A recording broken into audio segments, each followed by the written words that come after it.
ప్రభు అయిన యేసుక్రీస్తు అతి పరిశుద్ధ నామములో మీకు అందరికీ కూడా అడ్వాన్స్ క్రిస్మస్ శుభాకాంక్షలు తెలియజేస్తున్నాను.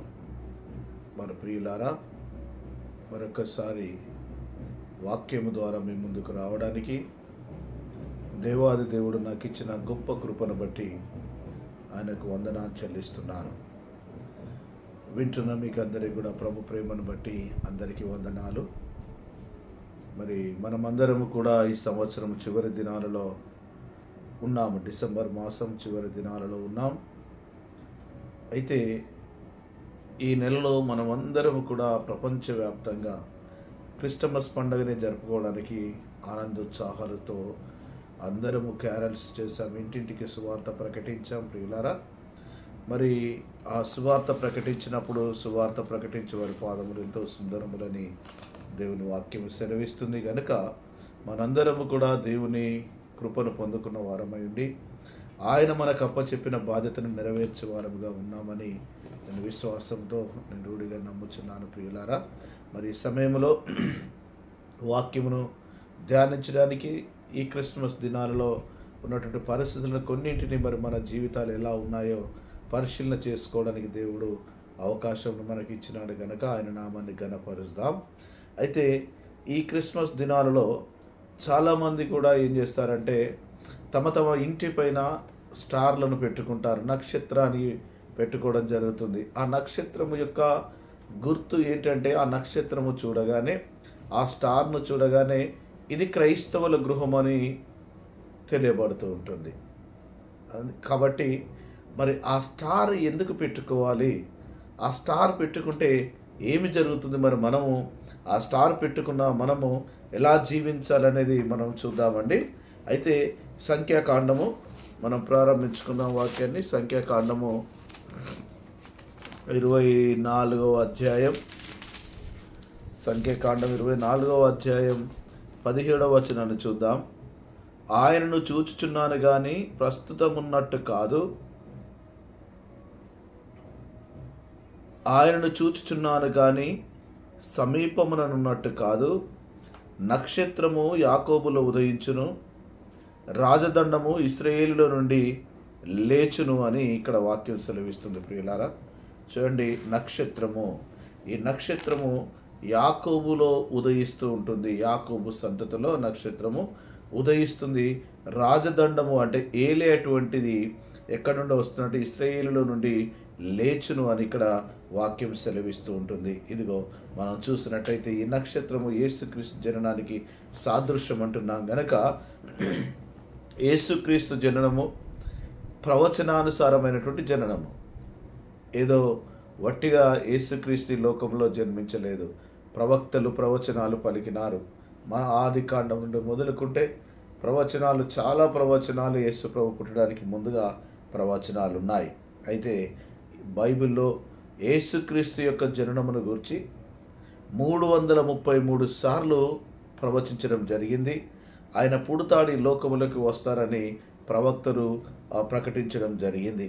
అయితే క్రీస్తు జననం ఎందుకు జరిగింది, యేసుక్రీస్తు ఈ లోకములో ఎందుకు జన్మించాడు, యేసుక్రీస్తు ఈ లోకములోకి ఎందుకు రావాల్సి వచ్చింది, ఆయన ఆ ఉన్నత స్థితిలో నుండి, ఆ పరిశుద్ధమైనటువంటి స్థలములో ఉండి ఈ లోకములోకి దిగి వచ్చాడు. ఈ లోకములోకి వచ్చాడు అంటే కారణము లేకుండా మన దేవుడు వచ్చేటువంటి దేవుడు కాదండి. యేసుక్రీస్తు ఈ లోకములోకి రావడం ద్వారా ఈ లోకమునకు రక్షణ వచ్చింది.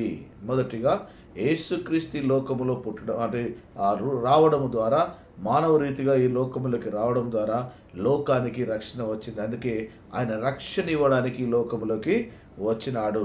రెండవదిగా చూస్తే సర్వ మానవాళికి కూడా సమాధానం ఇవ్వడం జరిగింది. ఒకటి రక్షణ వచ్చింది, రెండవది సమాధానమును ఆ దేవుడు ఇవ్వడానికి వచ్చినాడు. ఇక మూడవది చూస్తే చీకటిలో ఉన్న ప్రజలకు వెలుగు తీసుకొచ్చిందండి. మొదటిగా రక్షణ వచ్చింది, తర్వాత సర్వమానవాళికి సమాధానము కలిగింది. మూడవదిగా చూసినట్టయితే చీకటిలో ఉన్న ప్రజలకు వెలుగు కలిగింది. దీన్నే మనం లూకాసు వార్త 19వ అధ్యాయము చూద్దాం. ప్రియులారా, బైబిల్స్ మీరు ఉన్నవారందరూ కూడా దయతో ఓపెన్ చేస్తే బాగుంటుందేమో. లూకా సువార్త 19వ అధ్యాయం 10వ వచనంలో మనం చూసినట్టయితే, నశించిన దానిని వెదికి రక్షించుటకు మనుష్య కుమారుడు వచ్చెనని అతనితో చెప్పెను. అయితే చూడండి, నశించిపోతున్న దాన్ని వెదికి రక్షించడానికి, వెతకడం అంటే ఏంటండి? అది ఎక్కడుంటుందో తెలియదు, నశించిపోతున్న ఆత్మ ఎక్కడుంటుందో తెలియదు, కానీ దేవుడు దాన్ని వెదికి వెదికి వెదికి వెదికి రక్షించడానికి ఈ లోకంలోకి వచ్చినాడని వాక్యం సెలవిస్తూ ఉంటుంది. చూడండి, మనం అట్లా చూస్తూ ఉంటే, మరి ఈ డిసెంబర్ నెలలో మనం వాడేటిది స్టార్ అనుకున్నాం కదా, ఆ స్టార్లో 4 అక్షరాలు ఉంటాయండి. STAR. మరొక్కసారి చెప్తున్నాను, స్టార్ను ఇంగ్లీష్లో దాని స్పెల్లింగ్ STAR. ఈ 4 అక్షరాలు మనకు కనబడుతూ ఉంటాయి. ఈ స్టార్ను చూడగానే యేసుక్రీస్తు జననం గుర్తుకొస్తుంది. కనుక ఆ స్టార్లో ఉన్నటువంటి ఆ 4 అక్షరాల యొక్క అర్థం ఏంటి, మరి అది మనకు ఎలా సరిపోతుందో మనం ఈ రాత్రికాల సమయంలో మనం చూద్దాం ప్రియులారా. చూడండి, స్టార్ను తెలుగులో ఏమంటాం? మనం నక్షత్రము అని పిలుస్తూ ఉంటాం.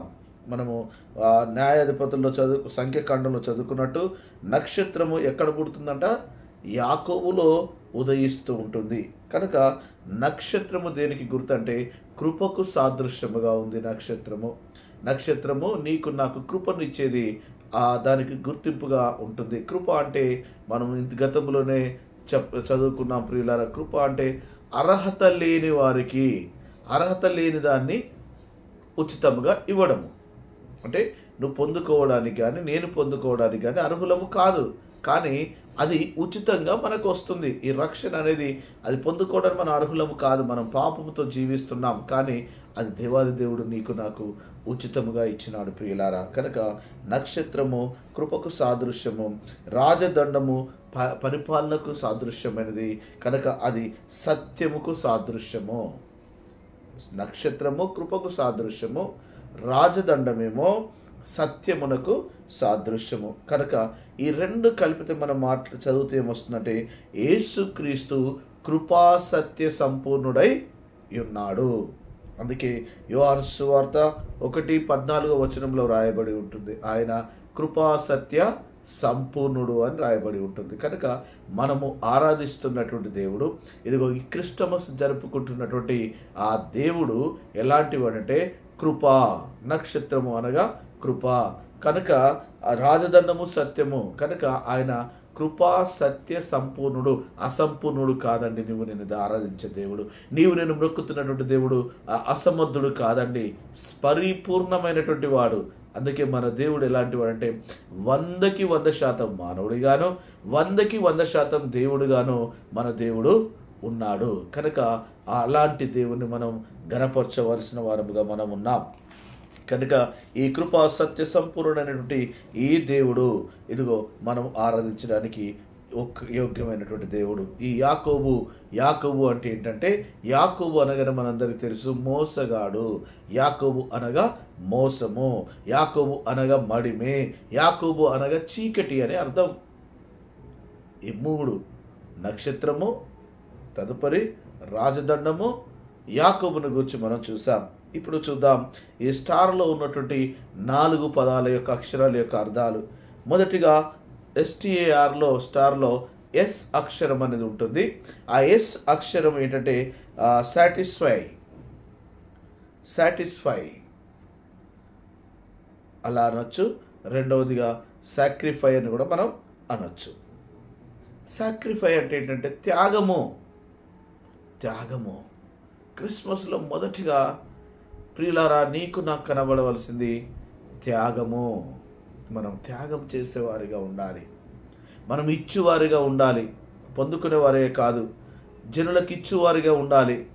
కనుక ఈ S అంటే త్యాగము. ఫిలిప్పీలకు రాసిన పత్రిక 2వ అధ్యాయము 7వ వచనంలో మనం చూసినట్టయితే, మరి దేవుడు మన యేసుక్రీస్తు మనం ఆరాధిస్తున్న దేవుడు మనకు మాదిరిగా ఉన్నాడు అన్నప్పుడు, మరి త్యాగములో దేవుడు ఎలా మాదిరిగా ఉన్నాడో చూద్దాం. ఫిలిప్పీలకు రాసిన పత్రిక 2వ అధ్యాయం 7వ వచనంలో చూస్తే, ఫిలిప్పీలకు రాసిన పత్రిక 2వ అధ్యాయం 7వ వచనము, ఫిలిప్పీలకు రాసిన పత్రిక 2వ అధ్యాయం 7వ వచనంలో మనం చూసినట్టయితే ఇక్కడ ఏమంటుంటే చూడండి, మనుష్యుల పోలికగా పుట్టి, ఎవరు?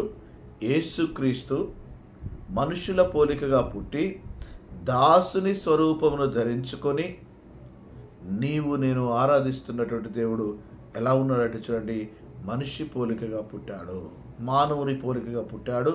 రెండవదిగా దాసుని స్వరూపమును ధరించుకొని తన్ను తానే రిక్తునిగా చేసుకొనెను. హల్లెలూయా! దేవుని నామానికి మహిమ కలుగునుగాక. మన దేవుడు ఏం చేస్తాడంటే మనుషుని పోలిక, నా పోలికలో నీకెలా రూపం ఉందో ఆయనకు అలానే రూపం ఉందండి. దేవుడు అంటే మనం ఏదో గొప్పగా చూడాల్సిన అవసరం లేదు. నీకెలా తల ఉందో ఆయనకు అలా తల ఉంది. నీకెలా చెవులున్నాయో నువ్వు ఆరాధిస్తున్న దేవునికి చెవులున్నాయి. నువ్వెలా పెదాలతో మాట్లాడుతున్నావో ఆయన కూడా అలానే మాట్లాడేటువంటి దేవుడు. నువ్వెలా నీ 2 కళ్ళతో చూస్తున్నావో ఆయన కూడా అలా చూస్తున్నటువంటి దేవుడు. నువ్వు చెల్లించినట్టే ఆయన చెల్లించే దేవుడు. నువ్వు పడుకున్నట్టే ఆయన పడుకుంటాడు. నువ్వు లేచినట్టే ఆయన లేస్తాడు. ఆ రీతిగా మానవుడు ఏదైతే స్వభావాన్ని అంటే ఆకృతిని కలిగి ఉన్నాడో ఆకృతే దేవునికి ఉంది. 10 చేతులు ఉండడము, లేదా 10 తలలు ఉండడము, లేదా 10 కాళ్ళు ఉండడము అలా లేదండి దేవునికి. మన రూపములోనే ఆయన ఉన్నాడు. అలా ఈ లోకములకు వచ్చేటడే దాసుని స్వరూపాన్ని ధరించుకున్నాడు. దాసుడు అంటే ఎవరండి? యజమానుని దగ్గర పనిచేసేటువంటి వ్యక్తి, అనగా బానిస వ్యక్తి. అలా బానిసగా ఆయన స్వరూపాన్ని ధరించుకొని తన్ను తానే రిక్తునిగా చేసుకున్నాడు. తన్ను తానే నీ కొరకు నా కొరకు అర్పించుకున్నాడు. తన్ను తానే తగ్గించుకున్నాడు. తగ్గించుకొని లోకములకి వచ్చినాడు. చూడండి, తాను ఉన్నటువంటి ఆ అతి పరిశుద్ధమైన స్థలము, దేవాది దేవుడు ఉన్నటువంటి స్థలం ఎలాంటి స్థలమో తెలుసా? ఆకాశములు పట్టజాలని దేవుడు, రాత్రి పగలు లేనటువంటి ఆ నిత్య రాజ్యము, ఆకలి దప్పులు లేనటువంటి ఆ నిత్య రాజ్యము, మహిమ రాజ్యము, బంగారు వీధుల గల రాజ్యము. కనుక ఆ రాజ్యమును విడిచి, ఆ ఉన్నత స్థితిని విడిచి, తండ్రితో కూర్చుండేటువంటి భాగ్యమును విడిచి నా కొరకు ఆయన పరలోకము నుండి దిగి వచ్చాడు. చూడండి, ఆయనున్న స్థలాన్ని విడిచి వచ్చాడు. ఆయన ఉన్నటువంటి దేశాన్ని విడిచి, ప్రాంతాన్ని విడిచి వచ్చాడు. ఆయన ప్రేమిస్తున్నట్టు తన తండ్రిని విడిచి నీ కొరకు నా కొరకు ఈ లోకంలోకి ప్రియులారా రావడం జరిగింది. ఎలా వచ్చాడంటే చూడండి, ఆయన ఇప్పుడు ఎక్కడ ఉంటాడంటే నీ హృదయంలోకి రావడానికి సిద్ధంగా ఉన్నాడు. ప్రియ సహోదర సహోదరి, ప్రియ నా ఆత్మీయ తల్లి తండ్రి, ఇదిగో ఈ దినమున ఇంతవరకు నువ్వు యేసును గనక అంగీకరించకపోతే, ఈ దినము నువ్వు ఈ వాక్యము ద్వారా నువ్వు దేవుని అంగీకరిస్తే ఆయన ఎక్కడో కాదండి నీ హృదయంలోకి రావడానికి ఇష్టపడుతున్నాడు. Are you ready? నువ్వు పొందుకుంటావా? ఆయనను పొందుకోవడానికి నువ్వు ఇష్టపడు. నీ హృదయంలోకి రావడానికి ఆయన ఇష్టపడు. నీ హృదయం ఎలా ఉందో తెలియదు, ఏ స్థితిలో ఏ మచ్చరం ఏ డాగుతో నీ హృదయం నిండి ఉందో తెలియదు. కానీ ఒకసారి యేసయ్యా నా హృదయంలోకి రాయ్యా, నువ్వు నాకు కావాలని కనుక నువ్వు ప్రార్థించగలిగితే, ఇదిగో ఈ క్రిస్టమస్ దినములో దేవుడు నీ హృదయంలోకి రావడానికి సిద్ధంగా ఉన్నాడు. కనుక అది ఆయన త్యాగం చేయబడ్డాడు, త్యాగం చేసుకొని నీ కొరకు వచ్చాడు. ఎదుగు వచ్చినటువంటి వాడు నీ యొద్దకు రావడానికి ఇష్టపడుతున్నాడు ఈ సమయంలో. కనుక ప్రియులారా, మనం విలువైనది, ఆయన తన విలువైన ప్రాణాన్ని త్యాగం చేశాడు, తన విలువైన శరీరాన్ని త్యాగం చేశాడు. ఇదిగో సున్నితమైన శరీరము, లేత గడ్డి మొక్క వాళ్ళు ఎదిగినటువంటి శరీరాన్ని నీ కొరకు నా కొరకు త్యాగం చేశాడు. మరి మనం ఏం త్యాగం చేస్తున్నాం దేవుని కొరకు? మనము కూడా విలువైన దాన్ని త్యాగం చేయాలి. ఆయనకు ఏది ఇష్టమో, ఏది అడిగితే అది నువ్వు ఇచ్చేటువంటి వ్యక్తిగా ఉండాలి. మరి బైబిల్లో మనం చూసినట్టయితే చూడండి, ఎంతోమంది త్యాగం చేశారు. మరియను తీసుకుందాం, యేసుక్రీస్తుకు జన్మనిచ్చినటువంటి మరియను తీసుకుందాం. తన యవ్వనాన్ని త్యాగం చేసింది, తన బ్రతుకును త్యాగం చేసింది, తన జీవితాన్ని ప్రభు కొరకు త్యాగం చేసింది. ఎవరుంటారండి వివాహము కాకుండా పిల్లల్ని కనడానికి, గర్భవతి కావడానికి ఎవరు ఒప్పుకుంటారు? ఒకసారి ఆలోచన చేద్దాం. ఎవరైనా ఒప్పుకుంటారా? కానీ మరియ ఒప్పుకుంది ప్రియులారా. మరియ ఒప్పుకుంది. తన జీవితమును, నా ప్రాణం పోయినా సరే, ఎదుగో నేను యూదుల ఆచారం ప్రకారం రాళ్లతో కొట్టినా సరే, ఆయన కొరకు నేను నా ప్రాణాన్ని ఇస్తానని, లేదా ఆయన కొరకు నా జీవితాన్ని త్యాగం చేస్తానని మరియ త్యాగం చేసింది. మరియ ఎక్కడ కూడా యేసు ప్రభువును ప్రశ్నించలేదండి. ఏదైతే వాక్కు వచ్చిందో ఆ వాక్కును ఒప్పేసుకుంది, అంగీకరించింది. కనుక మనం కూడా దేవుడు అడగక ముందే త్యాగం చేసే వ్యక్తులుగా మనం ఉండాలి. ఆయనకు అర్పించే వ్యక్తులుగా మనం ఉండాలి. కనుక మరియా త్యాగం చేసినటువంటి వ్యక్తిగా ఉంది. రెండవదిగా చూసినట్టయితే గొల్లలను తీసుకుందాం. యేసు ప్రభు జన్మించిన తర్వాత ఇగో ఆ యేసు ప్రభు జన్మించిండని వారు విన్న తర్వాత వారు ఎక్కడున్నారో తెలుసా అండి? అర్ధరాత్రి వేళ మందలను కాసుకుంటున్నారు. మందలు యుద్ధ పడుకున్నారు. వారికి ఆ ప్రాపర్టీ, వారికి ఉన్న ఆస్తి మందలే, పశువుల మందలే. కానీ వారు ఏం చేశారంటే ఆ రాత్రి ఆ వార్త వినబడగానే వారు ఉన్నటువంటి పశువుల మందలు ఆ గొర్రెల మందలను విడిచి యేసుక్రీస్తు ఎక్కడ జన్మించినాడని పరిగెత్తుకుంటూ అక్కడికి వెళ్ళినారండి. పరిగెత్తుకుంటూ వెళ్ళినారు. చూడండి, తన ప్రాణాధారమైనటువంటి, జీవనాధారమైనటువంటి, తన బ్రతుకుకు ఆధారమైనటువంటి వాటిని విడిచిపెట్టారు. మనం విడిచిపెట్టగలుగుతున్నామా? ఆలోచన చేద్దాం ప్రియులారా. నీ కొరకైనా ఆ సర్వలోకమును సర్వాధికారి అయిన దేవుడు సర్వాన్ని విడిచిపెట్టి నీ యొద్దకు వస్తే సమయం ఇయ్యలేకపోతున్నాం. ఆయన్ని సరిగా ఆరాధించలేకపోతున్నాం. ఆయన్ని సరిగా స్తుతించలేకపోతున్నాం. ప్రభువాని మనస్సారా పిలవలేకపోతున్నాం. ఎంత దౌర్భాగ్యపు స్థితి ప్రియులారా. క్రైస్తవుడు అని చెప్పుకుంటున్నావు, నీ ఇంటి మీద స్టార్ పెట్టినావు, ఇంటి చుట్టూ మంచి మంచి రంగురంగుల డెకరేషన్ లైటింగ్స్ పెట్టినావు, ఓ అందంగా ఇంటిని తీర్చిదిద్దావు. కానీ త్యాగం చేస్తున్నావా? ఒకసారి ఆలోచన చేద్దాం. అర్థం చేసుకోండి, మనం త్యాగం చేసేవారిగా ఉన్నాం. గొల్లలైతే తమ మందల్ని విడిచిపెట్టినారండి. ఆ మందలే వారికి సామర్థ్యం, వారికి ఉన్నటువంటి కుటుంబ పోషణ ఆధారం మందలే. కానీ మందల్ని విడిచిపెట్టేసినారు వారు. జ్ఞానుల్ని తీసుకుంటే జ్ఞానులు కూడా వారికి సమస్తమైనటువంటి జ్ఞానం ఉంది, వారి పేరులోనే జ్ఞానం ఉంది. కానీ యూదుల రాజుగా పుట్టినవాడు ఎక్కడున్నాడని ఇదిగో గ్రంథమును వెదికి ఆ గ్రంథములు దొరకబట్టేసుకొని అడ్రస్ తెలుసుకొని వారు ఏం చేశారు? వెళ్ళిపోయారు. వారు వెళ్ళిపోయి వారి జ్ఞానాన్ని విడిచిపెట్టి వెళ్ళి ఇదిగో బంగారమును, సాంబ్రాణిని, బోలమును ఆయనకు సమర్పించినారు. బంగారం అనగా ఆయన రాజులకు రాజు అని గుర్తు, ప్రభులకు ప్రభు అని గుర్తు. ఆ గుర్తింపు ఉన్నత స్థితికి గుర్తింపుగా బంగారం నర్పించినారు. తర్వాత బోలమును, సాంబ్రాణి అనగా ఆరాధనకు గుర్తు, ఆరాధించడానికి గుర్తు, సువాసనకు గుర్తు, సువాసన భరితమైనటువంటి ఆ సాంబ్రాణిని అర్పించినారు. ఇదిగో బోలము తీసుకుంటే మరణము లేనివాడని, ఈయన మరణము చెందడని, ఇదిగో సజీవుడు, నిరంతరము జీవించువాడని ఇదిగో బోలమును సమర్పించినారు. ఇదిగో వీరు ముగ్గురు కూడా మరియా, జ్ఞానులు, గొల్లలు స్టార్ల వల్ల వెలిగిపోతున్నారు. స్టార్ల వల్ల వెలిగిపోతున్నారు. మరి నీ జీవితం స్టార్ వల్ల వెలిగిపోతుందా? ఆరిపోయిన బల్బు వల్ల నీ జీవితం ఉంటుందా? ఒకసారి ప్రభు ప్రేమను బట్టి మనం అర్థం చేసుకోవాలి.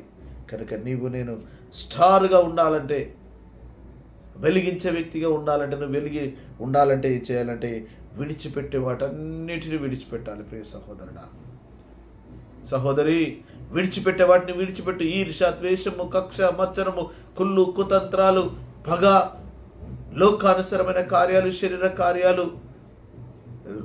కార్యాలు స్పష్టములై ఉన్నవని వాక్యం సెలవిస్తుంది. వాటన్నిటిని విడిచిపెట్టాలి. విడిచిపెడితేనే నువ్వు స్టార్గా ఉంటావు, లేదా నువ్వు జీరో అయిపోతావు. కనుక నువ్వు స్టార్గా ఉండాలంటే, నువ్వు వెలుగు కనబడాలి, అందరూ నిన్ను చూడాలంటే నువ్వు ఏవేవైతే దేవుడు నీకు సెలవిచ్చి విడిచిపెట్టమన్నాడో వాటన్నిటిని విడిచిపెట్టాలి.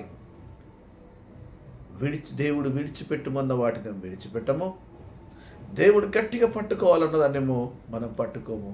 అలాంటి పరిస్థితి ఈ దినం క్రైస్తవ కుటుంబాలలో కనబడుతూ ఉంటుంది. కనుక ప్రియుడా, నువ్వేమి విడిచిపెట్టాలో, ఏమి నువ్వు పొందుకోవాలో, ఏమి నువ్వు విడిచిపెట్టకుండా పట్టుకోవాలో ఇవి తెలియాలంటే ఆయన ఎదుట నువ్వు కూర్చోవాలి. దేవుని సన్నిధిలో నువ్వు కూర్చుని అడగాలి, ప్రభువా ఇదిగో నేను విడిచిపెట్టేటివి నాలో ఉన్నాయి, నేను విడిచిపెట్టేటి నాకు చూపించు, నేను విడిచిపెట్టాలి. ఇదిగో నేను పట్టుకోవాల్సినవి ఉన్నాయి ప్రభువా, నేను పట్టుకోవాల్సినవి నీ వాక్కు ద్వారా నాతో మాట్లాడని నువ్వు అడుగు. ఇవి లేకుండా విడిచిపెట్టకుండా, నువ్వు త్యాగం చేయకుండా, నువ్వు 100 స్టార్లు పెట్టినా, నువ్వు బ్రతుకు దినాలు ప్రతి సంవత్సరము స్టార్ పెట్టినా వేస్ట్, ఇవన్నీ వ్యర్థమండి. కనుక నువ్వు త్యాగం చేసే వ్యక్తిగా ఉంటేనే నువ్వు స్టార్ను పెట్టాలని నేను ప్రభు ప్రేమను బట్టి నేను కోరుతూ ఉంటున్నాను.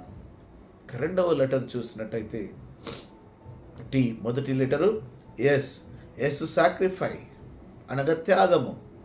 రెండవ లెటర్ వచ్చేస్తే ఎస్ తర్వాత వచ్చే రెండవ లెటరు టీ అంటే టెస్ట్ మనీ, సాక్ష్యము. స్టార్లో రెండవ అక్షరం ఏంటి? టీ అనగా టెస్ట్ మనీ. టెస్ట్ మనీ అంటే సాక్ష్యము. మన సాక్ష్యం ఎలా ఉందో చూసుకోవాలి ప్రియుడా. నీ సాక్ష్యము ఎదుగో సంఘములోని సాక్ష్యం ఎలా ఉంది నా ప్రియుడా, కుటుంబంలోని సాక్ష్యం ఎలా ఉంది ప్రియుడా, సమాజంలోని సాక్ష్యం ఎలా ఉంది. కొంతమంది ఇంటిలో సైలెంట్గా ఉంటారు, ఏం తెలియనట్టుంటారు. బయటికి వెళ్ళగానే ప్రపంచాన్ని ఎదిరించే వారిగా మారిపోతారు. కొంతమంది ప్రపంచంలో బయటికి వెళ్ళి మౌనంగా ఉంటారు, ఇంటికి వచ్చేసి ఇంటిని ప్రపంచం చేసి పడేస్తారు. యుద్ధ వాతావరణాన్ని తీసుకొస్తారు, స్త్రీ అయినా పురుషులైనా ఎవరైనా, పిల్లలకైనా ఎవరైనా. కనుక మన సాక్ష్యము 3 స్థితుల్లో ఉండాలి. ఎక్కడెక్కడంటే సంఘములోని సాక్ష్యము కలిగి ఉండాలి, కుటుంబంలో సాక్ష్యము కలిగి ఉండాలి, సమాజంలో సాక్ష్యము కలిగి ఉండాలి. ఏ సాక్ష్యము? మంచి సాక్ష్యాన్ని కలిగి ఉండాలి ప్రియుడా, నా సహోదరుడా, మంచి సాక్ష్యాన్ని కలిగి ఉండాలి. యేసు ప్రభు ఈ లోకములోకి వచ్చిన తర్వాత యేసు ప్రభు తన తండ్రిని గురించి సాక్ష్యము చెప్తున్నాడు. తన తండ్రిని గురించి సాక్ష్యము చెప్తున్నాడు. పరలోక రాజ్యమును గురించి సాక్ష్యం చెప్తున్నాడు. తన తండ్రిని గురించి ఏమంటున్నాడు తెలుసా? నా తండ్రి సత్యవంతుడు, ఆయన సత్యవంతుడు గనుక నేనును సత్యవంతుడను. నా తండ్రి న్యాయాధిపతి గనుక నేను న్యాయాధిపతిని. మరి క్రీస్తును ఆరాధిస్తున్న నీవు, నీ ఇంటి మీద స్టార్ పెట్టుకున్న నీవు, మరి నువ్వు సత్యవంతుడవని ఒప్పుకోగలుగుతున్నావా? గర్వముగా చెప్పగలుగుతావా? నేను న్యాయవంతుడని చెప్పగలుగుతున్నావా? నేను అక్రమాలు చేయకుండా జీవిస్తున్నానని చెప్పగలుగుతున్నావా? నేను పాపము లేకుండా జీవిస్తున్నానని చెప్పగలుగుతున్నావా?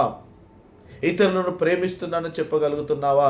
ఇతరులకు సహాయం చేసే గుణాన్ని కలిగి ఉన్నానని నువ్వు ధైర్యముగా చెప్పగలవా? మరి ఏది నీ సాక్ష్యం? ఎక్కడుంది నీ సాక్ష్యం? కనుక ఆలోచన చేయాలి ప్రియులారా. అయితే సాక్ష్యాన్ని ఎలా ఉంటుందంటే చూడండి, నేను మంచోన్ని, నేను అది ఇది అని చెప్తూ ఉంటాం. ఎదుటి వ్యక్తి మన కొరకు సాక్ష్యం చెప్పాలి. మరి యేసు ప్రభు నిన్ను గూర్చి చెప్పే స్థితిలో నువ్వు జీవించాలి. అది సాక్ష్యం. నీ సొంత డబ్బా కొట్టుకోవడం కాదు, నా సొంత డబ్బా కొట్టుకోవడం కాదు. మనల్ని గూర్చి ఆ దేవుడు సాక్ష్యం చెప్పగలగాలి. ఆ స్థాయిలో నేను జీవించాలి. మరి సాక్ష్యమును పొందుకున్న వారు ఉన్నారా? బైబిల్లో ఉన్నారండి సాక్ష్యం పొందుకున్నవారు. చూడండి, పరిశుద్ధతలో యోసేపు ఉన్నామని సాక్ష్యం చెప్పగలగాలి. యోసేపు గురించి రాయబడి ఉంది ఆది కాండంలో. ఇదిగో పాపము స్థితి ఆయన యుద్ధకు వచ్చినప్పుడు వస్త్రాలు లేకుండా పర్వాలేదని చెప్పేసి వస్త్రాలను విడిచిపెట్టి పారిపోయినాడు. ఎవరు? యోసేపు. అది పరిశుద్ధత. పాపములో పడకూడదని, పాపమునకు దూరముగా పారిపోవాలని ఇదిగో ఆయన తన వస్త్రాన్ని విడిచిపెట్టి దిగంబరుడిగా పారిపోతున్నాడు. ఆయన కొరకు దేవుడు చెప్తున్నాడు, యోసేపు పరిశుద్ధతలో మాదిరి యోసేపు అని చెప్తున్నాడు. పౌలు తిమోతికి రాస్తున్నాడు, తిమోతి నీ యవన వాంఛలకు దూరముగా పారిపోమని చెప్తున్నాడు. మరి నీ కార్యాలు ఎలా ఉన్నాయి? ఎలా నీ సాక్ష్యం ఉంది? దేవుడు మరి నిన్ను గూర్చి పరిశుద్ధుడు అని చెప్పగలుగుతాడా? చూడండి, నీ సమస్యలు వచ్చినప్పుడు సమస్యలు నిలబడుతున్నావా? లేదా నాకెందుకు ఈ సమస్య, నేను ఇంత విశ్వాసంతో ఉన్నాను, నేను ఇంత ప్రార్థన చేస్తున్నాను, నాకెందుకు వస్తుంది అని ప్రభువును క్వశ్చన్ చేస్తున్నావా, అడుగుతున్నావా? ఎస్తేరు సమస్యలను బట్టి భయపడలేదండి. సమస్య తెలిసిన తర్వాత సమస్యను బట్టి ఇదిగో ఉపవాస దినముండి ప్రార్థన చేసింది. సమస్యలను జయించినటువంటి ఎస్తేరు వలె ఇదిగో దేవుడు నీ కుటుంబ సమస్యలను ఎదిరిస్తున్నావని, నీ కుటుంబ సమస్యలతో నువ్వు పోరాడుతూ విజయం పొందుతున్నావు. ఇదిగో ఈ కుటుంబం అని నిన్ను గూర్చి, నీ భర్త గూర్చి, నీ భార్యను గూర్చి, నీ పిల్లలను గూర్చి దేవాది దేవుడు సాక్ష్యము చెప్పాలి. అట్టి సాక్ష్యపు స్థితిని నువ్వు కలిగి ఉండాలి. కష్టంలో యోబు వలె సాక్ష్యములు యోబును గూర్చి మీరు ఎప్పుడైనా విన్నారా? ఊజు దేశంలోనే ధనవంతుడు ఇదిగో భక్తి పరుడని చెప్తున్నాడు దేవుడు. కనుక మరి నువ్వెట్టి సాక్ష్యములు కలిగి ఉన్నావు? నువ్వెట్టి సాక్ష్యములు కలిగి ఉన్నావు? ఈ వ్యతిరేకతలో దానియేలు వలె నిలబడ్డావని నువ్వు సాక్ష్యం పొందుకోవాలి దేవుని ద్వారా. నీ గ్రామంలో నిన్ను వ్యతిరేకిస్తున్నారేమో, నువ్వున్న పట్టణంలో నిన్ను వ్యతిరేకిస్తున్నారేమో, నువ్వు పనిచేస్తున్న ఉద్యోగంలో, నీ ఆఫీసులో నిన్ను వ్యతిరేకిస్తున్నారేమో, లేదా నువ్వు చేసే పని దగ్గర నిన్ను వ్యతిరేకిస్తున్నారేమో, కానీ నువ్వు సాక్షిగా నిలబడాలి. నువ్వు సాక్షిగా నిలబడాలి. దానియేలు నిలబడ్డాడండి.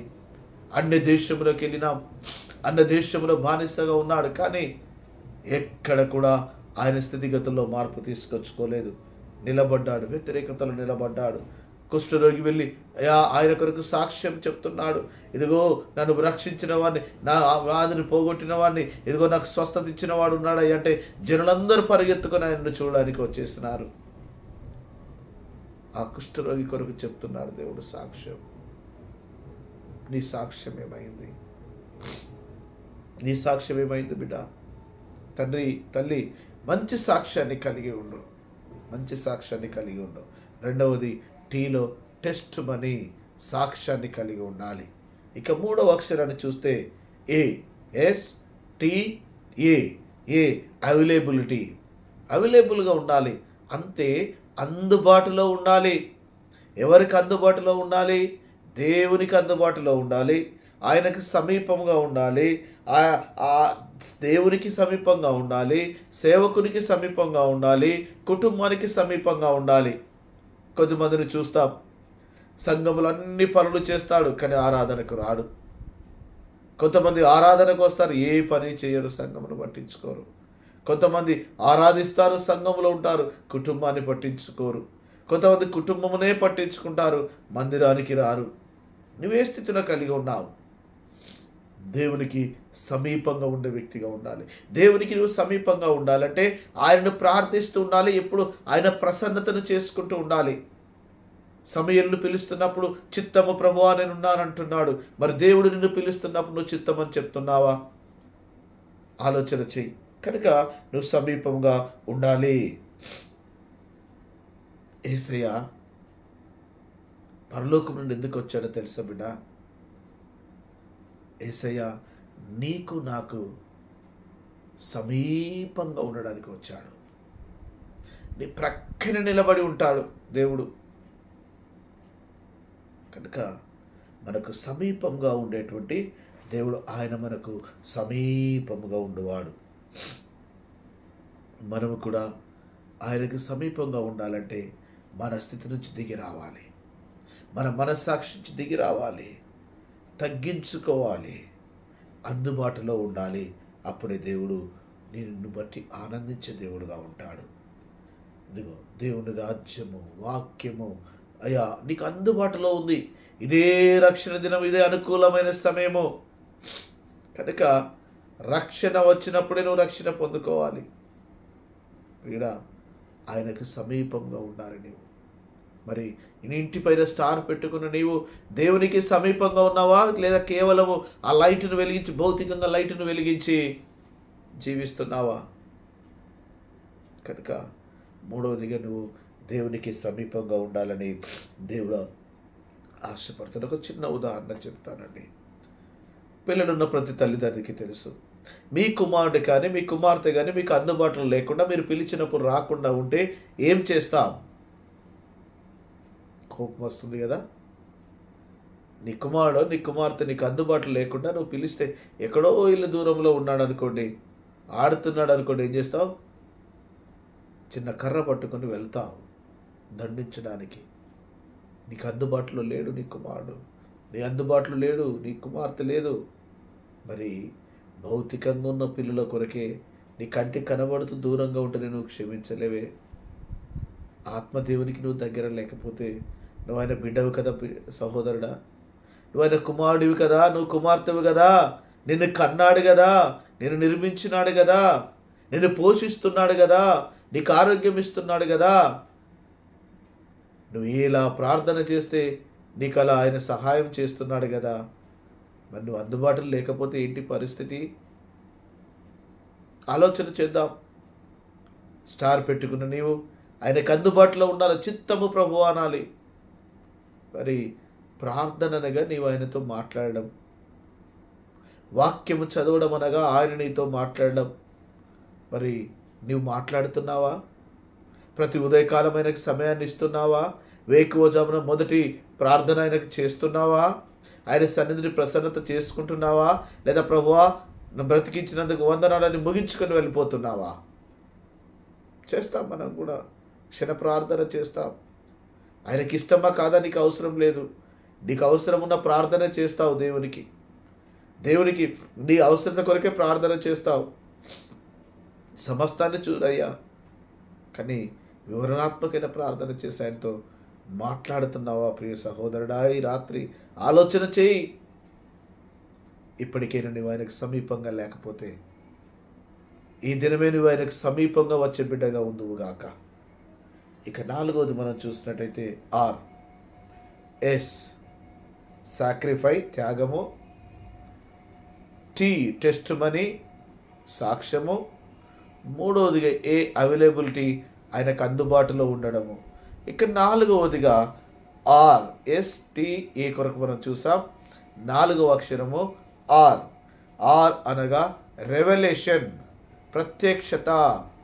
ప్రత్యక్షత కలిగి ఉండాలి. నీవు చీకటిలో ఉన్నవారి యొద్దకు నువ్వు వెళ్ళాలి. ఇదిగో చీకటిలో ఉన్నటువంటి దూతల యొద్దకు, అర్ధరాత్రి వేళ చలిమంట కాసుకుంటున్న గొల్లల యొద్దకు దూత వెళ్ళింది కదా. వాళ్ళకు వెలుగు, మహా సంతోషకరమైన సువర్తమానము. ఆ యొక్క వెలుగును పొందుకున్నారు.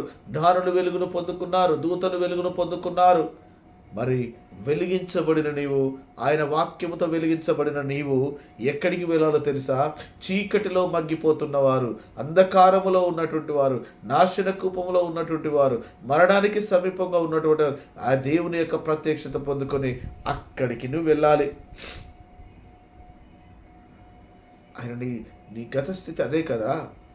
పాపములో పడి ఉన్నవాడవే కదా. పాపములో చచ్చిపోయడానికి సిద్ధంగా ఉన్నవాడవే కదా. చీకటిలో ఉన్నవాడవే కదా. చీకటిలో ఏమి తెలియకుండా అటు ఇటు తిరుగులాడుతున్నటువంటి వాడవే కదా. అట్టి సమయంలో దేవుడు నీ యొద్దకు వచ్చి ఆయన రక్షణ భాగ్యాన్ని నీకు ఇచ్చి ఆయన నిన్ను కడుక్కొని శుద్ధీకరించుకొని ఆయన రక్తములో నిన్ను శుద్ధీకరించి ఆయన కొరకు నేను నిలబెట్టుకున్నప్పుడు నీవేం చేస్తున్నావు?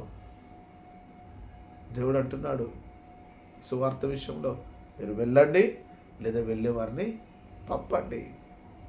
నువ్వు వెళ్ళవు, ఇంకొకరిని పంపవు. మరి ఎలా నీ తోటి సహోదరికి సువార్త ప్రకటించబడుతుంది? నీ తోటి స్నేహితునికి దేవుని వాక్యం ఎలా ప్రకటించబడుతుంది? యేసే దేవుడని వారికి ఎలా తెలుస్తుంది? కనుక మనము చీకటిలో ఉన్నవారికి వెలిగించేవారుగా ఉండాలి. బాధలో ఉన్నవారికి నెమ్మదినిచ్చేవారుగా ఉండాలి. సమాధానం లేని వారికి సమాధానకరమైన మాటలు చెప్పువారుగా ఆ ప్రత్యక్షతను మనము కలిగి ఉండాలి. చూడండి, దూత ఎక్కడెక్కడికి వచ్చిందండి? గొల్లల వద్దకు వచ్చింది, మరియ వద్దకు వచ్చింది. ఒక దూత చేసిన పని చూడండి. గొల్లల దగ్గరికి వెళ్ళి గొల్లలతో మాట్లాడింది. మరియ వద్దకు వెళ్ళి మరియతో మాట్లాడింది. యోసేపు దగ్గరికి వెళ్ళి యోసేపుతో మాట్లాడింది. యోసేపు నువ్వు భయపడద్దు అని చెప్తుంది. అలాగే చూడండి, జ్ఞానుల యుద్ధకు వెళ్ళి కూడా దూతలు మాట్లాడినారు. కనుక ప్రియులారా, నీ యుద్ధకు రావడానికి కూడా దూతలు ఉన్నారు. దేవుని దూతలు ఉన్నారు. దేవుని సాక్షులు ఉన్నారు. కనుక దేవునికి నువ్వు నచ్చినట్టు జీవిస్తే నీ యుద్ధకు కూడా వచ్చి దేవదూతలు నీతో మాట్లాడతారు, నీతో సహవాసము చేస్తారు. మరి దేవునికి నువ్వు నచ్చినట్టు జీవించాలంటే నువ్వు 4 పనులు చేయాలి బిడ్డ. దేవునికి నువ్వు నచ్చినట్టు ఉండాలంటే నువ్వేం చేయాలంటే 4 లక్షణాలను కలిగి ఉండాలి. 4 నువ్వు చేయగలిగితే కనుక దేవుని ప్రత్యక్షతను పొందుకుంటావు. నంబర్ 1, పరిశుద్ధత కలిగి జీవించాలి. పరిశుద్ధులుగా మనం జీవిస్తున్నామా? నీ జీవితం ఒకసారి ఆలోచన చేసుకో. ఒకసారి నీ గుండె పైన చేయవేసుకో.